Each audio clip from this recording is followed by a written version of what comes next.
Radio Mélodie. Bonjour Gilles. Bonjour Vanessa, bonjour à tout le monde. Un sujet d'actualité, Gilles, évidemment, on va parler des feuilles mortes aujourd'hui. Les feuilles mortes, on peut le dire, se ramassent à la pelle. En tout cas, c'est ce que chantait Yves Montand, évoquant le vent du Nord qui les emporte dans la nuit froide de l'oubli. C'est le sujet de ta chronique aujourd'hui. Alors effectivement, on se rend compte, on râle un petit peu en ce moment parce que il y a plein de feuilles mortes, il faut les ramasser, etc. Mais on va voir qu'elles ont quand même une utilité très intéressante pour les plantes, pour le sol. Ok, alors comment est-ce que tu peux définir une feuille morte, Gilles ? Tu l'auras remarqué, en automne, les feuilles changent de couleur. Donc au départ, elles étaient vertes et progressivement, elles deviennent brunes. Alors déjà, il faut parler de ce qui donne la couleur verte aux feuilles. C'est une molécule, la chlorophylle. À partir de l'automne, cette molécule va être dégradée dans la feuille, puis récupérée par l'arbre pour faire des réserves en prévision de l'hiver à venir. Et en parallèle, vont s'accumuler dans la feuille des molécules particulières qu'on appelle les tanins. En principe, tout le monde connaît les tanins. C'est ce qui donne l'amertume au vin. Et donc, ces molécules vont s'accumuler dans la feuille.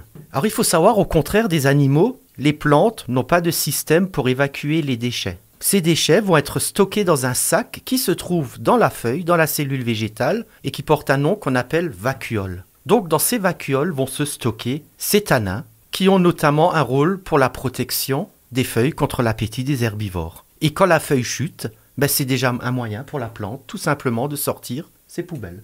Donc c'est stocké dans les feuilles et après les feuilles tombent au sol. Et une fois que les feuilles sont au sol, ces tanins qui se sont accumulés dans ces vacuoles vont finir par en sortir. Et c'est ça qui explique le brunissement de la feuille. C'est à cause de ces molécules particulières. D'accord, alors c'est quoi le rôle des feuilles mortes dans le cycle des sols ? Disons, les feuilles mortes vont former un tapis dans le sol, et ça va être très utile pour différents organismes qu'on trouve dans le sol. Alors ça peut être des bactéries, des insectes, des colamboles, des mille-pattes, des lombriques, et surtout des champignons également, qui vont dégrader ces feuilles et vont remettre dans le cycle du sol des minéraux, à savoir de l'azote, du phosphore, du soufre, donc des choses qui aideront les plantes au printemps prochain à grandir. La particularité avec les feuilles mortes, c'est ce qu'on appelle un engrais à retardement. Ça veut dire qu'en automne et en hiver, on le constate, les feuilles ne sont pas dégradées. Donc tous ces minéraux attendent patiemment jusqu'à ce que les conditions climatiques soient de nouveau optimales au printemps pour être dégradées. Et donc la décomposition va reprendre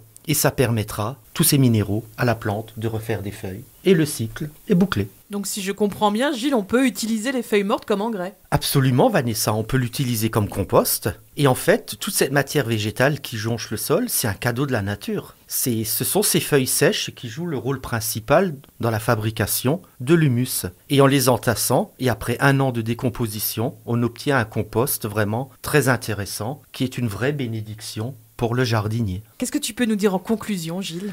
Le sol est l'interface où le monde végétal, animal, fongique, tous ces règnes interagissent entre eux. Donc ces interactions font du sol un pilier de vie, puisqu'il est aussi à la base de nos chaînes alimentaires, permettant aux plantes de pousser et de nourrir toute une cohorte d'animaux. Et les feuilles mortes sont un des éléments essentiels dans toutes ces interactions pour toute la nourriture qu'ils donnent aux plantes. Donc, comme tu le disais au début avec la chanson d'Yves Montand, et contrairement à ce que dit cette chanson, les feuilles mortes ne vont pas dans la nuit froide de l'oubli, mais sont la promesse, lors de la belle saison à venir, de pouvoir à nouveau s'abriter à l'ombre des belles feuilles vertes. C'est une très belle conclusion, Gilles, en tout cas.